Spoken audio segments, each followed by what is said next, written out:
Hey everybody, it's Nick Laws. I am here to sort of do a little commentary and breakdown on my latest short film. It's called Sacrificial Steve. And if you haven't seen it yet, this is not the way to watch the film. You should go to the Wages of Sin YouTube channel and watch the film first. I'll link it down below if you haven't seen it. So please stop what you're doing, go down there, click the link, watch it, and then come back here if you're interested in learning more about how we made it. So here we go. I'm going to have the script, the original script that I wrote, at the bottom of the screen so that you can kind of read along. And I did that because what I really, wanted to kind of showcase in this video is how much things change between, the time when I conceptualize a film and I write the film and when it gets shot and how it gets edited. And in a lot of ways, hopefully in each step of the process, we're making it better. And in this film, I think that we did a lot of kind of improvising. Made a lot of changes to the dialogue, and all of it seemed to have, worked to its benefit. This was a film that, I knew the Wages of Sin were doing their 31 days of horror, and they do it every October. And I like to submit a film, and of course, I waited until the very, very last minute, and then I was able to get schedules aligned, and we were able to film it. I still turned it in late. Sorry about that to Stephen and Dan, the Wages of Sin guys. But they were gracious enough to give me an extension. And so I appreciate them for everything that they do and for hosting the film and doing this film festival every year. I think it's a really cool thing, and you should definitely attend or make a film. There's a saying that most of directing is just casting, and I believe that wholeheartedly. And in this case, I got to work with some of my favorite actors. I mean, it just sort of, the fates aligned, and they were all seemed to be available on this particular Saturday that we shot, and it was really great. Alec James, Kate Daly, Susan Willis, Jonathan Cook, and Jonathan Simmons, who this is my first time working with him, but I've known him for a while, and he's a really great guy, and I've enjoyed seeing his acting career come alive of late. So I really wanted to work with him. I will say that I wanted to have my buddy Jay Starks in there. Unfortunately, he has moved to Atlanta and just couldn't make it work logistically. So apologies to Jay, but we'll get you in the next one. And to all of my other acting friends, hopefully we'll have more films coming up and bigger and better things. Who knows? Kind of on that note, I tend to ride this line where I don't want to put too much time and energy into these, especially, these sort of Wages of Sin short films. Like, it's a double-edged sword because they are, in the end of the day, they are my films, and they're what, people, when you think of Nick Law's films, all you can think about is the actual films. You can't think about the circumstances, from which they were made. And so no one's gonna, care that we shot this thing, in 6.5 hours. No one's gonna care that, we wrote and did all the pre-production the week before. No one's really gonna care how little time we spent on it. They're only gonna care about, was it a good film or not? And so you're gonna hear me make a lot of excuses today, but at the end of the day, I understand that doesn't really matter. What matters is that here's the film. Do you like it? Do you don't like it? At the same time, this was a very simple kind of film. We used two lights. There's one light in the sort of the break room where they were at, and then one blinking light outside the door just to kind of represent the chaos that happens outside there. And of course, it was always the idea that we would not show the monster because just like so many other horror films that have kind of used this as a crutch, we're doing the Jaws approach where the less you see, the more your imagination, fills in for it. And I think in this case, it really adds to the comedy of it. You focus on the human characters and their, conversation with Steve, and that's the focus of the film, not necessarily the monster. And in fact, it really doesn't even make sense that they come into this break room from the same room where the monster was, but then they need to get past the monster. It doesn't really make a whole lot of sense. And I knew that going into it, but I liked the idea of them sort of all Scooby-Doo style coming into this room in a panic to start the film with some frenetic energy and to show that there is a threat outside. So I'm going to hit play and I'll stop periodically and kind of make some commentary throughout.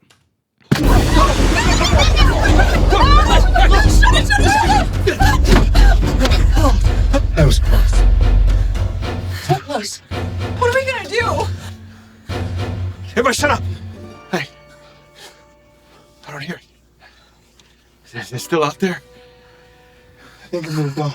You know, in the original draft that I wrote, for whatever reason, and we filmed the whole thing throughout, you know, we filmed it according to the script pretty much. But I ended up cutting out a lot of lines, like this line where Simon talks about his car. For whatever reason, he says that twice, and he'll say it again later, and I didn't need both, so I ended up cutting it. Also, it was you know, it felt like it was dragging. It was kind of too long, so that line definitely got cut. I can go check it. All right. Good old Paul. I forgot to mention Paul Reyes in the beginning, but he's also one of my favorite actors. Just a totally good guy, and love seeing him on set.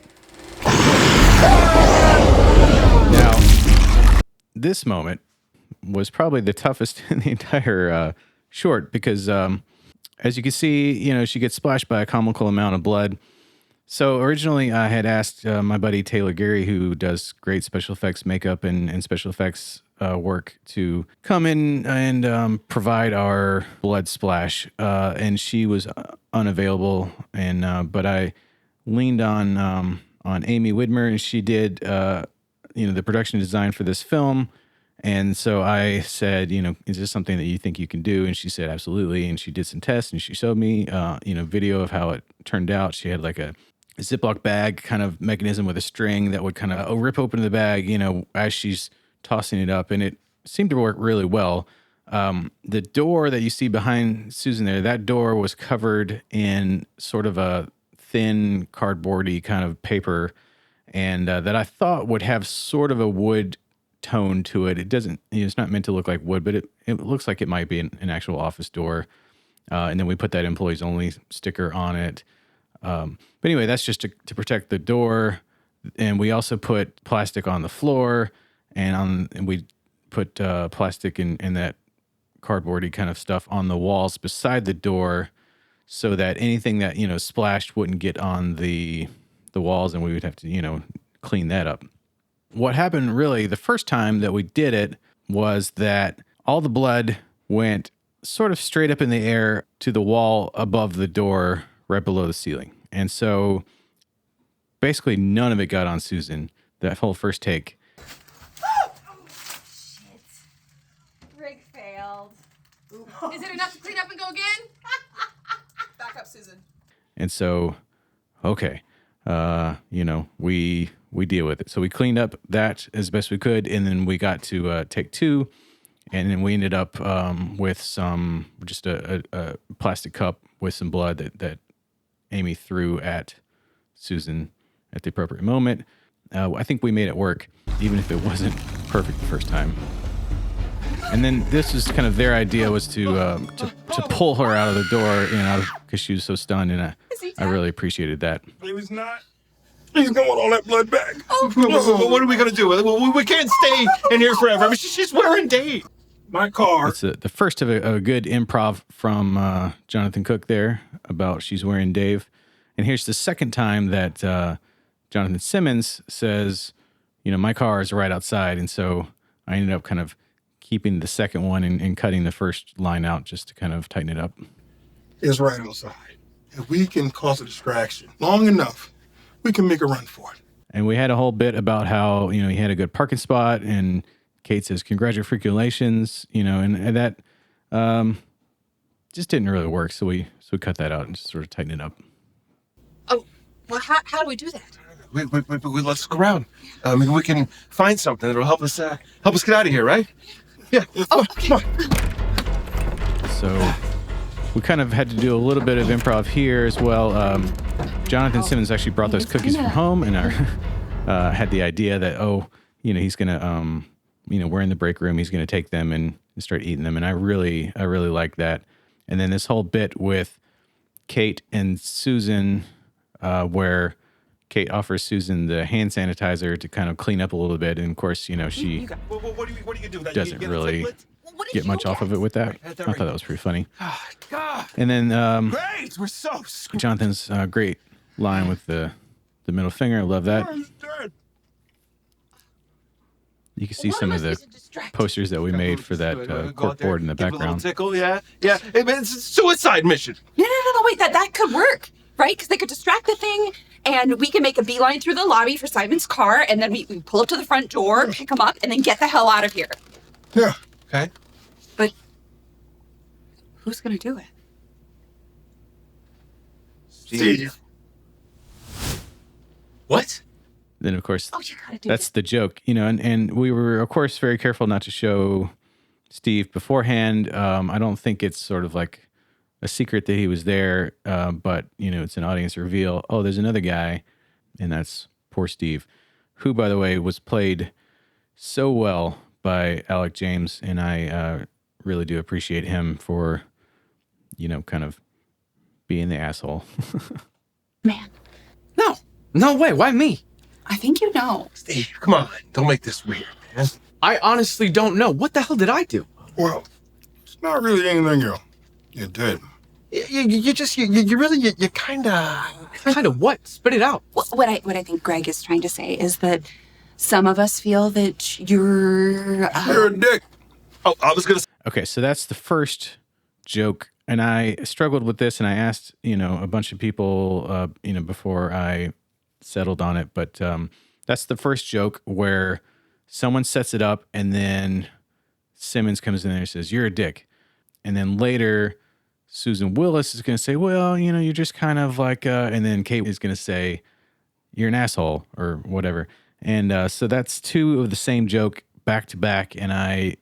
In retrospect, if I had spent more time writing that, I might not have put those two jokes back to back. Ultimately, it didn't bother me that much. And Alec had a good point that Susan Willis's character is sort of the goody good of the group. And if even she thinks that Steve is, an asshole, then he must really be an asshole. So Oh, I was going to say asshole, but, dick, that works, yeah.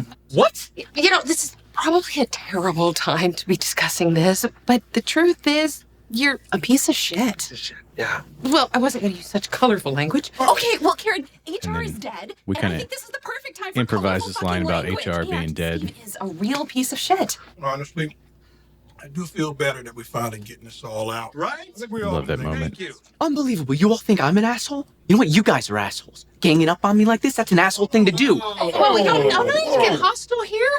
We just need to concentrate on getting out of here. Yeah. Exactly. By me sacrificing myself for you bitches? Yeah. What about Thursday? Come on, I brought you all donuts. You mean the stale grocery store donuts? And we had this Krispy Kreme line in there, and we did, film it. It just, for whatever reason, it slowed the whole pace down and didn't quite work for me, so we cut it. All right. Let's look at this logic. Okay? I got the car. We all got families. You do CrossFit. And the makes sense. CrossFit line was something that I improvised on the day. I thought it would be very funny. A lot of people who are into fitness kind of make fun of CrossFit people, and especially like the way that they do pull-ups. So anyway, I just thought it would be funny. It makes sense to me. He never stops talking about it. Steve, oh. You got to do this one thing for us, okay? Kill myself. Probably not. Pretty sure that thing will take care of it for you. Nobody's dying here. You distract it. We'll get in the car, we'll pull around, and we'll pick you up easy peasy. Oh, come on. Those donuts, they weren't that bad, right? They were okay. They had cream filling. Pretty original glazed donuts. Yeah, what about sprinkles? They're like the worst, right? See the chocolate gets on his Focus, scales. people, focus. Steve, get ready to run like hell. She says run like hell. I wish she had said run like heck. I think it might have been a funny little bit that, she's still watching her language, but it's fine. Yeah. Karen? Yeah. No. Guy. No, I'm not going. You can't. That was a Yeah, we Alec can because we all agree idea we there. outnumber you. Oh, fuck you, Jess. Maybe you should And be this the is one to all go. Alec right here. You're the one who always heats fish up in here, makes it smell bad, makes it smell fishy, you little fishy fish fucker fish. Or you, Greg? You don't like sprinkles. I don't like when you reply all to group emails. And Karen, if you say synergy one more time, I'm gonna throw myself out a fucking window. Really wish I had What are you written that, laughing but I at? didn't. What did I do? You stole my stapler last week and you brought it back empty. You know you My did. favorite delivery of the whole film. I think it's moved away from the door. Okay. If we're gonna do this, we need to do this now. No, we need to not do this. Not do it now. Are you kidding me? Once an asshole, always an asshole. First of all, Jess, that top looks stupid. Second of all, I'm an asshole just because I don't want to. We had a lot of kind of improv around Kate's outfit, which is a fine outfit. I have no problem with that outfit. But we had that line about the shirt. And then later when Kate and Alec have their little moment before he runs out and gets eaten, you know, we did a few different takes where, you know, he said different things about also those pants look terrible. They make your ass look fat or whatever. You know, we tried a whole bunch of things, and ultimately I like the one that we ended up on. That was sort of my idea for him to say, but all that dialogue was written by Alec, the whole idea of the dialogue. So I really appreciate it. Die fuck you guys. Steve, I like this one earnest moment here you gotta be you. where Steve really accepts his fate. That Hang In There poster had that printed for this film, just because every office Fine, I'll do should it. have one of those.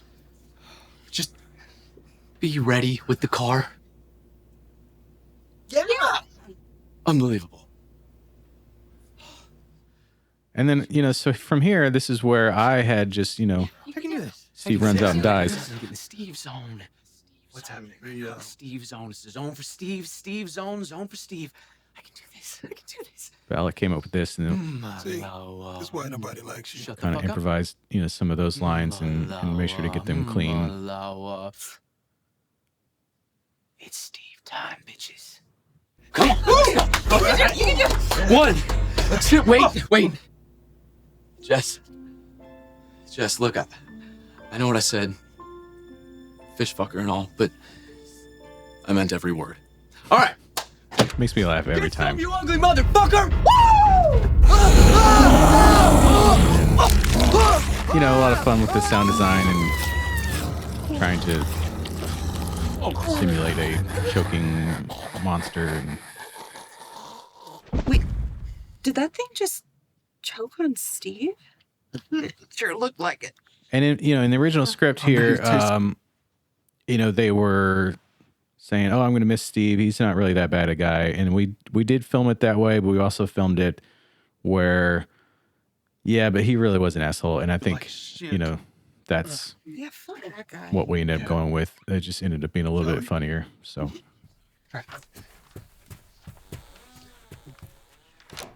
And so that's the film. I decided, you know, put some of these posters that I had made and Amy had made for the film, and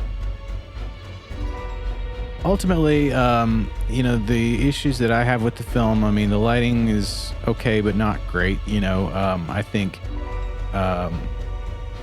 Jonathan Simmons is very dark skinned, and I maybe would switch him and the other Jonathan so that he might be better lit. I did have to go back and paint the wall above the door. And just a heads up, if you get a paint plus primer, it's not enough. You're going to need Kills, which is a very heavy duty primer coat.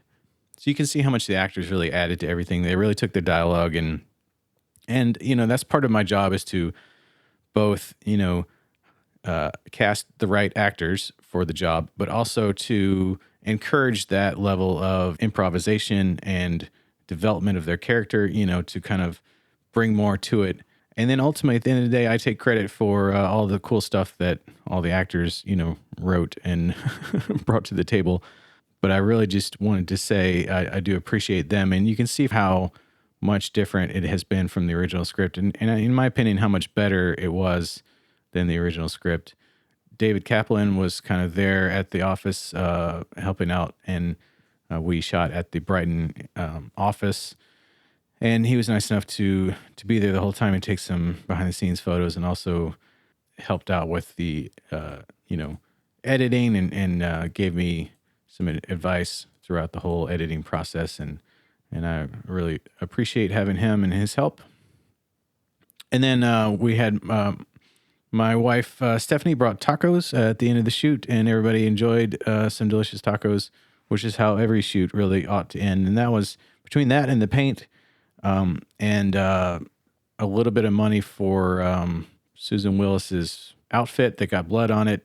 That was pretty much the extent of the budget, and so I think that we got a lot of bang for our buck there, and hopefully you find it funny. So huge thanks to everybody who worked on this film, all my actors, Alec James, Susan Willis, Kate Daly, Jonathan Cook, Jonathan Simmons, Paula Reyes, and then also to all of the behind-the-scenes people. We had Joshua Timmerman on sound, Chance Bradley and Darren Newsom on the camera, did a great job. Amy Widmer did a fantastic job with the production design, helping me to get the set ready. And of course, my wife, Stephanie, who came out and helped with tacos at the end of the shoot. And to David and the Brighton crew for allowing me to mess up their whole office and having to repaint. And thank you for watching. I hope to see you again next year for another Wages short film, or maybe even something bigger and better next year. Who knows? I know what I said, but those pants look bad too. Everyone in the office hates your perfume. I know what I said. I know I called you a fish fucker, but your pants look stupid too. Jess, look, I know what I said before about your top and calling you a fish fucker, but I meant to tell you that your pants look bad too. I know I called you a fish fucker and all, but your perfume smells like cat piss. Jess, I know what I said, but those pants make your ass look fat. Get some, you ugly son, bitch! Woo! Bastard! It tasted like shit.